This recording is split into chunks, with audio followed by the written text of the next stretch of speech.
Well, hello, everybody, and welcome to a special episode of the Eat Local New York podcast. This is episode 90 of the Eat Local podcast, and we started the podcast 4 years ago. We've said it before. We started with a few episodes, and, back in the day of the podcasting world, it was pretty challenging to get stuff out there all the time. Nowadays, there's so many different resources that exist, and it's so much easier to just upload a podcast and have it go wherever you want to go, that we picked back up maybe 2.5 years ago, 3 years ago, somewhere around that time.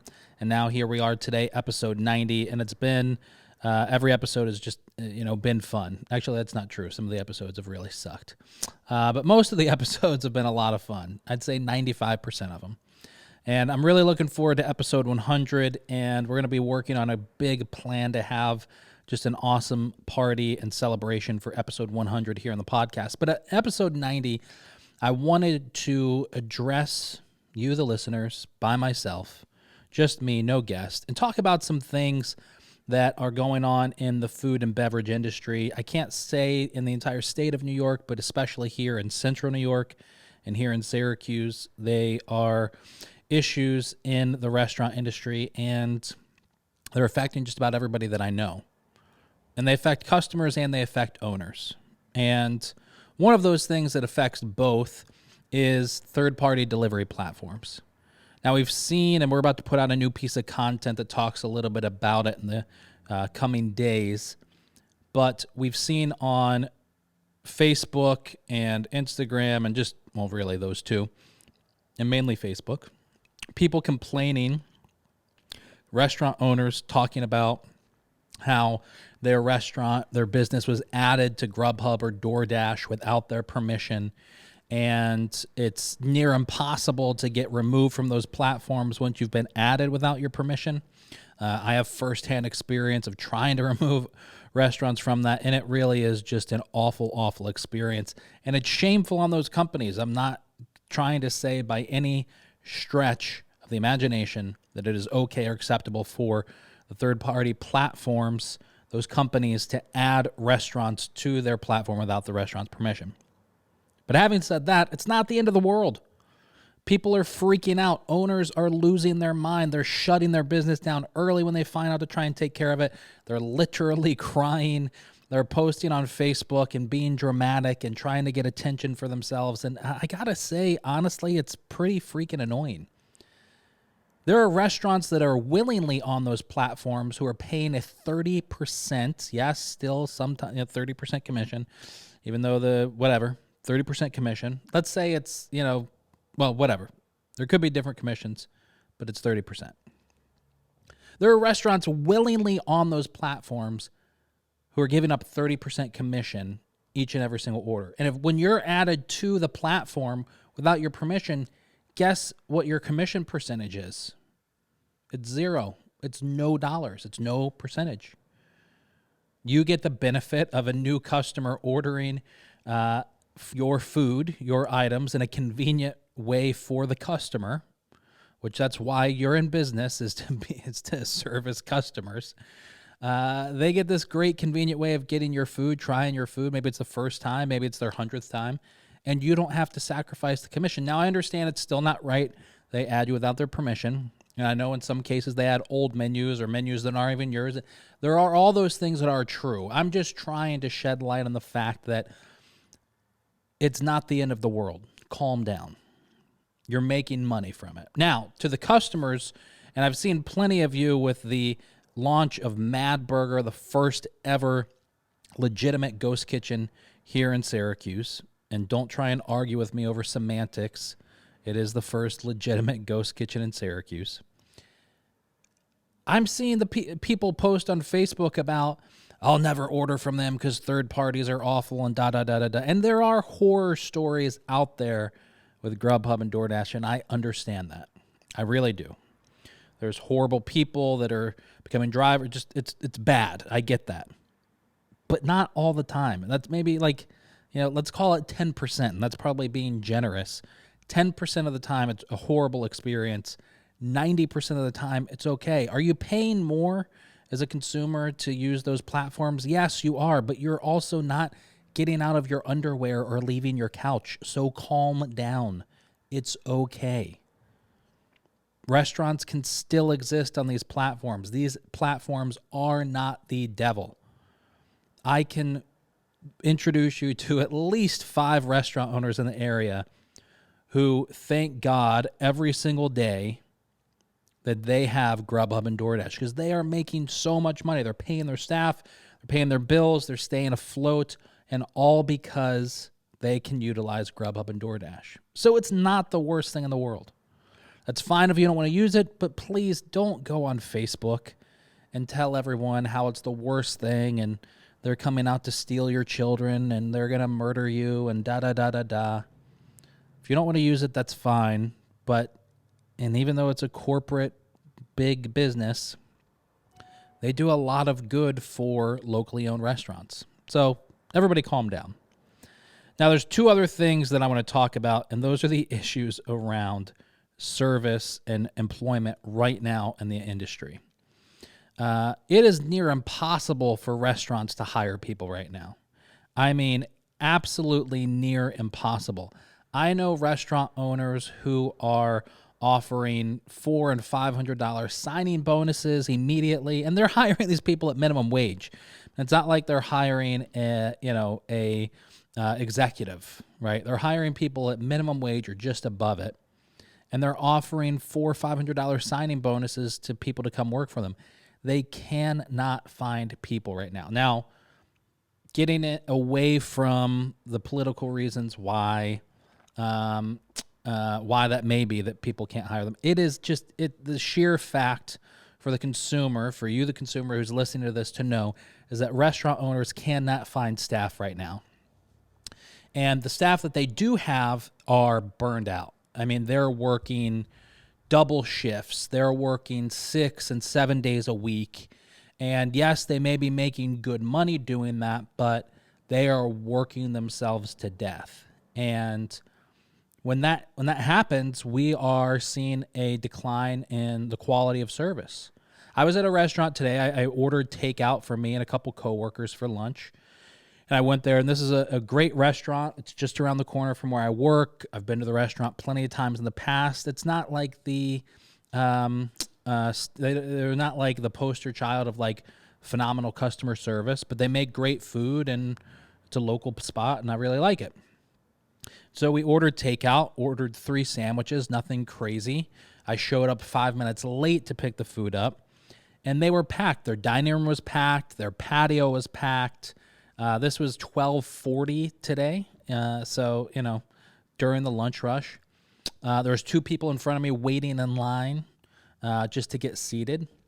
And I sat there for about 15 minutes without anyone talking in the restaurant who worked there to me or to the people standing in front of me waiting to be seated. That was poor customer service. We'll just call it what it is. But a big part of it is because these staff members, these employees are working so incredibly hard. If I could say anything to the consumers listening to this, to the diners, so you going out to eat and supporting local business, that is cut them a break. Cut this restaurant a break. Cut the servers and the cooks and the bartenders and the bussers. Cut everybody working in a restaurant right now a break. It is yes, people are going out and spending money like never before. It was so different a year ago because nobody was going out to eat or ordering takeout, and restaurants were struggling to pay their bills. Today, they have more money than they've ever had before. They can pay their bills, but they can't get people to work. And the ones they can, they're working to death. So, cut them a break. Now, to the restaurant owners listening to this, train your staff. There's a restaurant I worked with once who I suggested that we have training videos for new kitchen staff so they know exactly how to prepare each dish. And that was like I was speaking a foreign language to them. Train your freaking staff. Take them through some sort of a training program and make the first and the last class in that program be customer service. Make sure that your staff are treating the customers exactly how you would treat your customers. We talk about Chick-fil-A a lot. I went to Chick-fil-A last night for dinner. I sat in line for 10 minutes. If there was that many people in front of me at any other fast food chain, and especially a locally owned restaurant in Syracuse, it easily would have been a 45-minute wait. Their customer service is on freaking point, and there is no reason that a locally owned restaurant here in Syracuse, New York, or in New York State, wherever you're listening to this podcast at, there is no reason a locally owned restaurant shouldn't have as good, if not better, customer service than Chick-fil-A. There is no excuse for that. We can talk about their system and their millions of dollars and yada, yada, yada, and their uniforms and all that kind of stuff as much as we want. But the fact remains that customer service, how we treat customers, how we talk to customers, how we interact with customers, does not cost you a dime. So there's no reason why we shouldn't be at the top of our game when it comes to customer service. Now, that's not a blast. I'm not saying all restaurants have terrible customer service around here. But I would be shocked to find more than one local restaurant in our area that spends a considerable amount of time training their new staff on customer service practices. So, customers, give restaurant owners a break, and restaurant owners, train your staff on best customer service practices. I'm sure it'll go a long, long way. The very last thing I want to talk about in this episode 90 of the Eat Local New York podcast is the cost of things. Excuse me while I drink my Dunkin' Donuts coffee. Listen, the cost of labor is going up exponentially. It has been going up exponentially. Minimum wage is $13.50 an hour, I think, today. It's only increasing. The cost of goods is increasing. The cost of food is increasing. Pizza shop owners, restaurant owners are crying themselves to sleep right now over the price of a case of chicken wings, which is, the last I heard, around $120 a case. That's over $1 a wing. It's the cost of everything is increasing. And so with that, we're going to see one of two things happen, and maybe both of them. We're either going to see menu prices go up, or we're going to see amount of food, portion sizes go down. A third option is we're going to see costs extended to the customer for other things. We've all experienced the credit card processing fees that we've seen restaurants in the area do over the past year or two, or the discount if you pay cash. And I'm seeing more customers, more people now on Facebook complaining about that than I did when it was first rolling out. I've seen restaurants charge customers a quarter or $1 per order for if they order takeout, for the takeout containers and those supplies, which does add up. Costs are increasing. Restaurants, again, are going to start charging more for their food, or they're going to start giving smaller portions, or they're going to do both, or you're going to see cost come to the customer in other ways, things that are already being implemented. As a consumer, I can't stand that. I get it. Don't get me wrong. I understand why a restaurant is charging me 3% or 4% if I pay with a credit card. I hate it. When I go to a restaurant that does that, I haven't been back a second time. And I understand the restaurant owner's plight and how difficult it is for them to manage. But, some restaurant owners can, especially, restaurant owners that I've experienced, can have a tendency to lose their shit pretty quickly. And they see cost of goods go up and they freak out and then implement some massive change like charging for credit card processing. And I get it, costs aren't going down, but sometimes you kind of have to take a look and think, how is this going to affect my customer? How's it going to affect my brand? There's no question that there's been some things that restaurant owners in the area have passed on those fees to consumers that were just dumb ideas. In my opinion, charging a restaurant right now or charging a customer right now for takeout containers is a dumb idea. With that said, customers, consumers, get ready because it's only going up. Going out to eat is one of those wonderful luxuries that you can find a place that sells cheap food and find a place that sells expensive food, and it's still cheaper than a vacation. And so you can go out once or twice a week and really feel like you're kind of doing something instead of going to Disney, let's say. And people are eating out now more than they ever have. But the cost of everything is going up. As wages increase, as cost of food increases, the price of food on menus is going to be increasing. And so I wouldn't fight it. I don't post negative stuff on Facebook about restaurants for obvious reasons. So customers, I'll just say, get ready.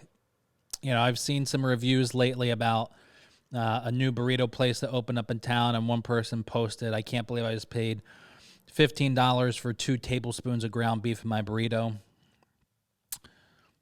That's going to be the norm pretty soon. And if it's not $15 for 2 tablespoons of ground beef in your burrito, it's going to be $20 for a regular burrito. It's coming. It's coming probably, later this year into next year. So a lot of different things are happening in the restaurant industry. And, we're at a really, I think, critical time for the local scene here. I'll just say for Syracuse, it's a really critical time. There's a lot of customers out there going out to eat, restaurant owners, but you have to do a great job more than ever of customer service and your branding to keep that customer engaged and keep that customer coming back. And please don't jump to just charging the customer more and more and more and more and more money for all these different things. And customers, calm the fuck down. Okay? Calm down. It's not the end of the world. If you have a bad dining experience, I have them all the time. It's not the end of the world. Cut the restaurant some slack. Don't go to Facebook and blast out your negative opinion about them right away. If you don't feel comfortable talking to the owner or talking to the server or talking to a manager, then maybe send that restaurant an email or a private message or call them a different day and ask to talk to the owner. Don't go blast them on the internet. It's not cool. It hurts the restaurant owner more than you know. So, well, that's it. That's my special episode 90 of the Eat Local New York podcast. I can't thank all of you enough for listening and watching to the podcast over the years. It really does mean a lot to us. We're so excited to be looking forward at new content, better content, different content that we can be releasing here on the podcast and on our YouTube channel. So stay tuned for some new stuff coming out. And whatever platform you're listening to this on, do us a huge favor. Subscribe to the podcast. That way you'll know the moment a new episode's released. Leave us a review. Let us know what you think of the Eat Local New York podcast. And don't forget, follow us on social media. We're on Instagram and Facebook are our 2 main ones. But you can also follow us over at eatlocalnystate.com, our website. We're also starting to put out new blogs about the best of the best here in Syracuse. The best cannoli blogs are out right now on the website. And don't forget about our partner company, Good Buddy Coffee. Head over to goodbuddycoffee.co and pick up some delicious, delicious craft coffee. Well, that's it. Thank you so much. We're going to catch you next week right here on the Eat Local New York podcast.